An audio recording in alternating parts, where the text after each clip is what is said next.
자, 이번에 풀어볼 연습 문제는 최단거리에 대한 문제입니다. 첫 번째 건 그림은 잘 보이죠? A에서 B로 가는 방법의 수. 최단거리로. 이번에 A에서 P를 거쳐서 B로 가는 방법의 수. 세 번째 문제는 A에서 B로 가는데 P를 거치지 않고 B로 가는 방법의 수. 이렇게 세 가지 문제입니다.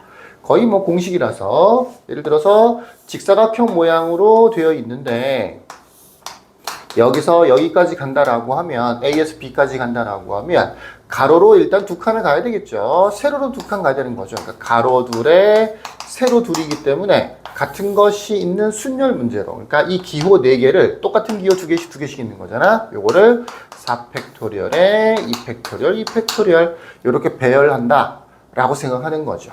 그래서 1번 문제 같은 경우 결국은 이 문제는 어떻게 푸는 거냐, 가로 세로가 몇 칸씩인지만 세기만 하면 정답이 나오는 거예요. 그래서 1번 같은 경우에 가로가 몇 개냐면 하나, 둘, 셋, 넷, 5개 있죠. 그 다음에 세로는 몇 번 올라가는 거냐면 하나, 둘, 셋, 넷, 4번 올라가는 거죠.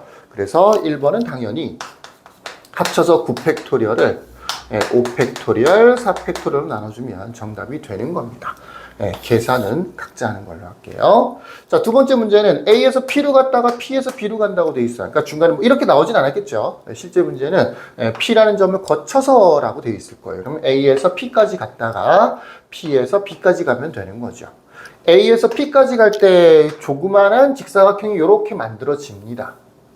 그러면 A에서 P까지 가는 방법을 따로 이 작은 직사각형에서 가로 3개, 세로 2개라고 해서 계산을 하면 되는 거고, B에서 P로 갈 때는 P에서 B로 갈 때는 이쪽 부분은 당연히 거치지 않는 거죠. 요렇게 직사각형이 만들어지는 거예요. B에서 P로 갈 때는 무조건 오른쪽 아니면 위쪽으로만 올라가 줘야 되는 거니까. 그래서 두 번째 문제 같은 경우에는 일단 A에서 P로 가는 거는 5팩토리얼에 가로 3칸, 세로 2칸 이고, 이 상태에서 P에서 B로 가는 방법도 계속해서 곱해주면 4팩토리얼에 가로로 2칸, 세로로 2칸 이렇게 계산해주면 되는 겁니다. 그럼 세 번째 문제는 어떻게 푸느냐? 세 번째 문제는 풀이법이 두 가지가 있는데 경유점이라고 하는 것을 이용하는 방법이 있고요. 경유점이라고 하는 걸 이용하는 방법이 있고, 반대로는 두 번째로는 반대를 이용하는 경우가 있어요. 나머지를 이용하는 거죠. 나눗셈을 했다는 얘기가 아니고, P를 거치지 않고라고 되어 있으니까 전체 중에서 A에서 B로 가는 모든 경우의 수 중에서 2번에 있는 P를 거치는 경우, 이걸 다 제외를 시키면 이 전체 중에서 1번에서 2번을 빼면 1번에서 구한 전체의 경우의 수와 2번에서 P를 지나가는 경우의 수를 빼면 남는 게 P를 거치지 않고 가는 걸 거 아니야, 그죠? 그래서 요렇게 보통 많이 풉니다. 하지만 우리는 첫 번째 것도 설명을 해줄게요. 뭐 두 번째 거야 이거 빼기 이거 하면 되는 거니까 그렇게 계산하시고, 그러니까 실제로 이 문제가 나오면 2번, 3번 문제가 나오면 누구누구를 지나지 않고 라고 돼 있다거나, 아니면 여기에 무슨 이렇게 뭐 장애물 같은 게 있어서 여기를 통과할 수가 없어. 이런 경우에는 전체 중에서 P를 거쳐서 가는 거를 빼는 1번에서 2번을 빼는 방법으로 실제로는 문제를 풀도록 하시고요. 우리는 경유점이라는 걸 이용하는 방법을 잠깐만 소개를 하도록 합시다. 이거는 왜 필요한 거냐? 어느 한 점을 지나지 않고라고 되어 있을 때는 사실은 이 반대말로 문제를 풀어주는 게 좋아요. 1번에서 2번을 빼는 게 좋단 말이야. 근데 그게 약간 뭐 이렇게 뭐 지나지 않아야 되는 점이 좀 많다든가, 좀 독특한 형태로 도형이 지워져 있다든가, 아니면 직사각형 모양인데 지금 전체적으로 직사각형이 아닌 모양이라든지, 뭐 이렇게 직사각형이 막 겹쳐져 있는 이런 식의 모양이라든지, 이러면 또 이런 반대말만 가지고는 어떻게 처리하는 게 뭐 A에서 B라고 합시다. 조금 불편할 수도 있는 거거든요. 그래서 경유점이라는 것도 알아둬야 여러 가지 문제를 풀이를 할 수가 있어요. 그 경유점이라는 것에 대해서 설명을 좀 해볼게요. 자, 간단한 도형으로 한번 해보십시다. 이게 A고 B예요. A에서 B로 가는 방법은 계산법은 단순하죠. 5팩토리얼에 가로 3칸, 세로 2칸 이렇게 하면 10가지가 만들어져요. 경유점이라는 건 어떻게 하는 거냐면 하나의 점을 얘기하는 건 아니고, 얘 A에서 B까지 간다라고 되어 있으니까 진행 방향이 대체로 가로로 가든가 세로로 가는 거죠. 가로로 가든가 세로로 가는 거예요. 이렇게 대각선을 그어서, 그러니까 예를 들어서 이렇게 대각선을 그어서 교점들을 찾는 거야. 요 점하고 요 점을 경유점이라고 생각하는 거야. 이게 무슨 얘기냐면 경유점이란 말 자체는 그냥 붙인 말인데 A에서 B를 가려면 이 두 점 중에 한 점이라도 통과하지 않고 이 두 점은 통과하지 않고 A에서 B로 가는 방법은 없어요. A에서 출발하면 무조건 얘로 가거나 아니면 얘로 가줘야 돼요. 또는 A에서 여기로 갔어. 그럼 이 점은 못 통과하는 거야. 여기로 갔으면 밑으로 내려올 수는 없잖아. 갔다가 내려올 수는 없잖아.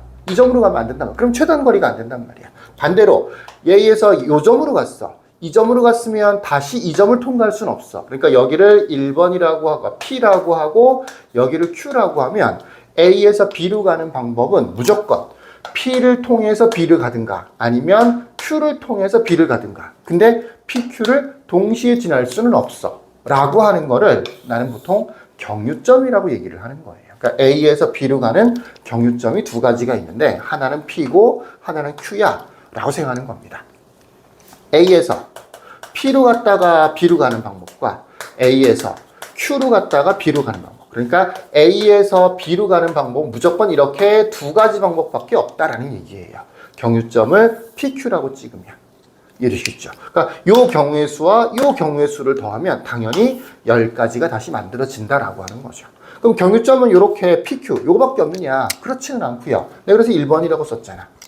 요거를 경유점이라고 볼 수도 있지만 이거를 경유점이라고 볼 수도 있어요. 그러면 이때는 경유점이 3개가 되는 거죠. 3개. 요거는 PQ, R, S, T라고 합시다. 그러니까 A에서 R로 가서 B로 가든가 A에서 S로 갔다가 B로 가든가 A에서 T로 갔다가 B로 가든가 이렇게 경유점을 R, S, T로 정하면 PQ는 이제 소용이 없는 거지. 없어지는 거지. 그러니까 경유점을 찍는 방법은 여러 가지가 있다는 얘기를 하고 있는 거야. 1번으로 경유점을 찍어줄 수도 있고 2번으로 경유점을 찍어줄 수도 있고 물론 이렇게 해서 3번으로 경유점을 찍어줄 수도 있고 4번으로 경유점을 찍어줄 수도 있고 그렇다는 얘기입니다.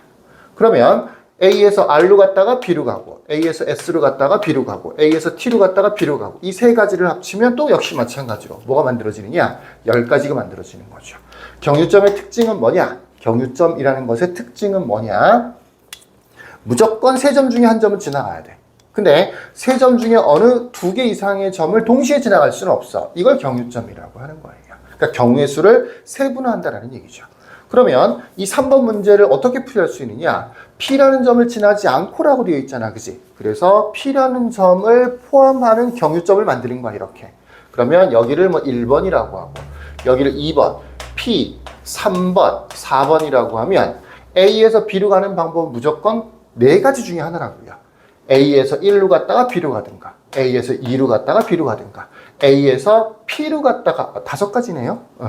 이 번호를 내가 이렇게 쓰다 보니까 P를 빼먹었네요. 5가지밖에 없는데 A에서 1로 갔다가 B로 가든가 2로 갔다가 B로 가든가 A에서 P로 갔다가 B로 가든가 A에서 3으로 갔다가 B로 가든가 A에서 4로 갔다가 B로 가든가 이렇게 총 5가지 방법이 있는데 3번 문제는 P를 지나지 않고라고 되어 있으니까 1, 2, 3, 4 이렇게 4가지 방향을 얘기하는 거죠. 그래서 A에서 1로 갔다가 B로 가는 경우 2로 갔다가 B로 가는 경우 3으로 갔다가 B로 가는 경우 4로 갔다가 B로 가는 경우를 다 더하면 그럼 뭐가 된다? A에서 P를 거치지 않고 B로 가는 경우의 수가 된다라는 얘기입니다. 이런 경유점을 활용해야 되는 문제 중에서 대표적인 문제가 이런 문제가 있어요. 짧게 그릴게요.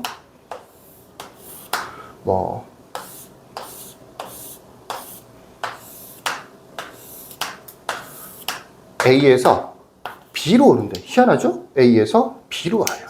중간에 이렇게 지나갈 수 없는 곳이 이만큼 있습니다. 얼마큼이라고 할까? 이렇게 할까요? 이만큼이 있습니다. 이만큼은 통과할 수가 없어. 어떻게 할 거야? A에서 B로 가는 최단 거리를 구하세요 라고 하는 거예요. 이거는 중간에 한번 진행 방향도 좀 바뀌어야 돼요.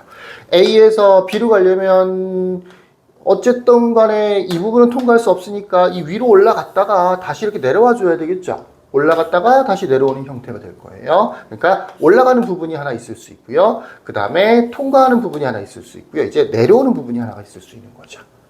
무슨 얘기인지 이해가 되시겠죠? 이런 경우에 이제 경유점을 생각해 줘야 되는데 뭐 이렇게 정하는 거는 좀 그러니까 그럼 경우의 수가 좀 많아지는 거니 많이 하다 보면 익숙해지면 좀 쉽게 찾을 수가 있어요. 요렇게 경유점을 구하면 일단은 여기 어딘가를 여기를 C라고 할까요? C라고 합시다. 그 다음에 여기를 D라고 합시다. 일단 A에서 C로 갔다가 D로 갔다가 B로 와줘야 되는 거예요.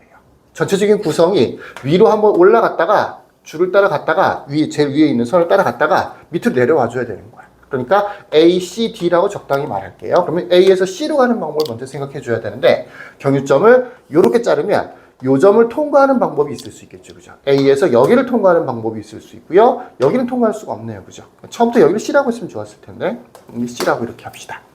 그러면 A에서 C로 가는 방법이 하나, 둘, 셋, 넷, 다섯이니까 5팩토리얼에 4팩토리얼 해주면 되는 거고요.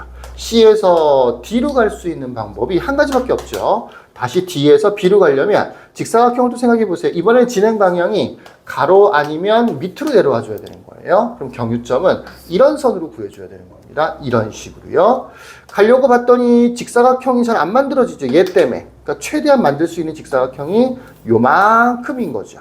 그러면 D에서 요 점을 통과해서 가줘야 되겠네요. 2라고 합시다. 그러면 전체적으로는 A에서 C로 갔다가 D로 갔다가 E로 갔다가 B로 오면 되는 거네요. 이런 식으로 중간중간 점들을 찍어서 여기를 통과해야 되는 거구나.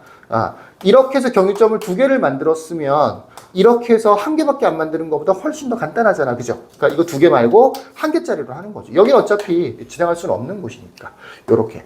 경유점은 그때그때 상황에 따라서 어떨 때는 이렇게 선을 긋기도 하고요. 좀 더 왼쪽, 좀 더 오른쪽. 여러 가지 방법으로 그어서 점들이 좀 덜 나오는 형태로 문제를 풀어주는 게 좋습니다. 직사각형이 만들어져야 되고 점들은 되도록이면 안 만들어지는 이런 형태로 경유점을 A, C, D, E, B 이렇게 만들어준다라는 얘기입니다. 참고로 보시고요. 자, 여기까지. 끝.